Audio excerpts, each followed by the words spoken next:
ናታኒ እንዴት ነው ቀርበህ ጸባን ለማስተካከል አልሞከርክም?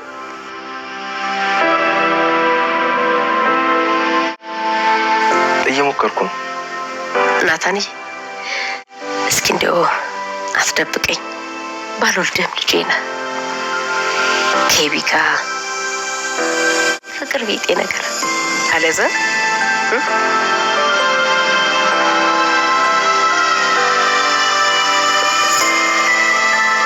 አይ ማይሱማ ቆንጆ ነች።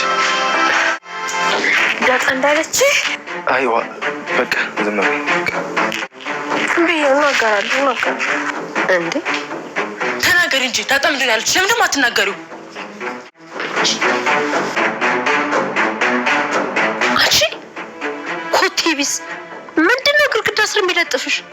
ዳጣ እንዳለች መወደዴ ብርቅ ነው ወይ?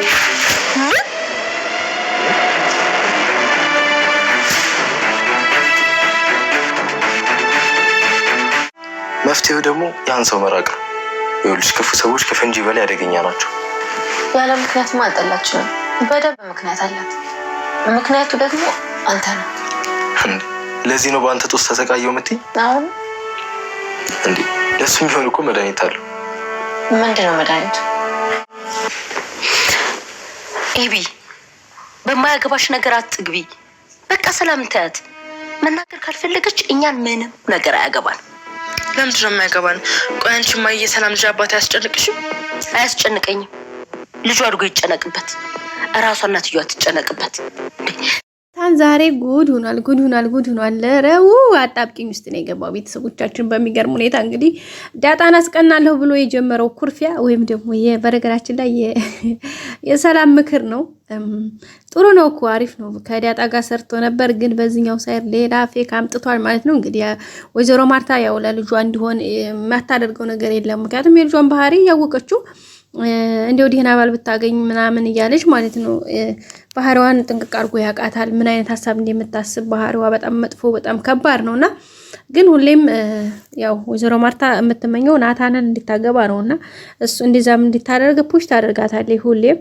ግን ዛሬ በመጨረሻ እንግዲህ ጋሽ ደረጀ የለም እንደምታውቁት፣ ዛሬ ጋሽ ደረጀ ሄዷል ማለት ነው ወደ ሌላ ሀገር። ከዛ በመቀጠል ደግሞ ቤታቸውንም ቀይረዋል። በባለፈው ጋሽ ደረጀ ሊሳፈር ነበረ፣ ግን ትኬቱ ተራዝሟል አልሄደምና ዛሬ እንግዲህ ጋሽ ደረጀ ስለሌለ እንግዲህ ወይዘሮ ማርታ ያው ከልጆች ጋር የመቀመጥ ጊዜዋ ሰፊ ነበረ። እንግዲህ ናታንንም አጋጣሚ አገኝታ እንግዲህ እያወሩ ነበረ። እሱም እንግዲህ ምንድነው ናፈቅሽ እንዴ ምናምን እያላት እያሽኮረመማት ነበረ። ኧረ ተው ናታን ተው እያለችው ነበርና እንግዲህ በመጨረሻም እንግዲህ አንተ እኮ ባልወልድህም ልጄ ነህ፣ ስለዚህ አንድ ጥያቄ ልጠይቅህ ነበር ያለችውና ወይዘሮ ማርታ እንግዲህ እሱም እሺ ምንድነው ምን ልታዘዝሽ ነበር ያላት። ያው እንግዲህ በመጨረሻ ያለችው ነገር ምንድነው የሆነ ያለው ማለት አብጌልን ትወዳታለህ አይደል እንዴ? እንዴት ነው ፍቅር ነገር አልጀመራችሁም እንዴ ምናምን ብላ ነበር የጠየቀችውና አብጌል ቆንጆ ናት። ያው መቼም አረ የለም ምናምን ብሎ እንዳይሸመድድ ልጅቷ የምታደርገው አክት የምትሰራው ነገር ያው እንደሚታየው ነው። እሱ ደግሞ አዎ ፍቅር ይዞኛል እንዳይላት ፍቅር ቀርቶ በውስጡ የሚለው ነገር ምንም የተፈጠረ ነገር የለም። እንግዲህ በዚህ ታይም ላይ እንዴት ነው ግን ምንም አትደብቀኝ እናተ ነኝ ስለዚህ አትደብቀኝ እያለችው ነበረ ማለት ነው። አብጌል ደግሞ እንደምታውቋት እየመጣች ለመለጠብ ማንንም የማያህላት ወይዘሮ አብጌል ሄዳ ከበርጋ ተለጠባ እያዳመጠች ነበረና እንግዲህ አብጌል አዎ ፍቅር ይዞኛል ይላል ብላ እንግዲህ አፋፉን እየጠበቀች ነበረ። ይሄን ባሉበት ሰዓት ላይ እንግዲህ ያው ናታን ዳጣን ስለዘጋት ያው ዘግቷታልና እሷም በጣም ነው የደበራት፣ የሆነ ክፍት ያላት ነበረ ማለት እንግዲህ እንደምታውቁት ማለት ያው አብጌል ለዳጣ ምን ስሜት እንዳላት ታውቃላችሁ። እና አሁን ላይ የአንዳንድ ነገሮችን የምታወራው በቃ ናታን ያው ሁሉ ነገሩ ይመቻታልና ያለውን ነገር ያው ያቺኛቱ እንዳሳዳጅ ብትሆንም ባለቻት አጋጣሚ ግን ናታን ጋር ያው ደስ ብሎት ያለውን ነገር ምናምን ስለሚያወራት ሺሶ ሃፒ ደስተኛ ነበረች። ግን አሁን ይሄ ኩርፊያው ሲመጣ በርግጥ በምን እንዳኮረፈ ገብቷታል። ምክንያቱም ሲጠይቃት አይ ባክተወኝ ባንተ የተነሳ እንደዚህ ሆንኩኝ ምናምን ስላለውቹ በዛን የተነሳ ነውና ገብቷታል ኦሬዲ። ግን ቢሆንም በጣም ነበር የከፋት። እንግዲህ መጀመሪያ ላይ መታ ስትሰልመው ያው ምንም ዝግት ነበር ያጋል። ሁለተኛ መታ እንግዲህ ሳሎን ከወይዘሮ ማርታ ጋር ሆና በቃ ጸጥ ነበር ያለውና እንዴ ምንድነው ስትለው እንግዲህ ወይዘሮ ማርታ አይ ሐሳብ ላይ ሁኜ ነው ምናምን ብሎ ነው እንግዲህ እሷን ለማስቀየስ ያክል እንትን ያለው እንጂ ግን እንደዛ አልነበረም። ምክንያቱም እሱን ዳጣ ላለማዋራት ነው እንደዛ ያደረገው ማለት ነው። ያው ምክሩ የሰላም ነው። ሰላም ደግሞ የሴቶችን ባህሪ አንተ አታውቅም እኔ አውቃለሁኝ እያለችው ነበርና ያው በመጨረሻም እንግዲህ በሚገርም ሁኔታ የነበረው ነገር ከባድ ነበረ። ከዛም በመጨረሻ እንግዲህ ይሄን አውርተው እነሱ ሳይጨርሱ ውሃና ዳጣ ሲያወሩ ቆይተው እንግዲህ ዳጣ ያው ደብሯት ክላሷ ቁጭ ብላ ነበረ። በጣም ነበር የደበራትና ውሃ ምን ሆነሽ ነው ብላት ነበር ዳጣ ጋር እያወሩ የነበረው እና ባክሽ ናታን አኩርፎኛል፣ ምን አባቱ እንደሆነ ዘግቶኛል። ለምንድን ነው ግን ቆይ ይሄ ልጅ አልጠገበም እንዴ ጠገበ ምናምን እያለቻት ነበረና እና ሄጄ ምን ላድርግልሽ ስትላት በይሁድሽ አንዴ በጥፊ በይልኝ ብላት ነበረ። ከዛ እሺ ብላል ትሄዳ እንዴ ቢመታኝስ ብላለች ማለት ነውና አራንቻ ወቄሽ ነው ባክሽ ተይው፣ ግን ጥጋቡ ጠግቧል።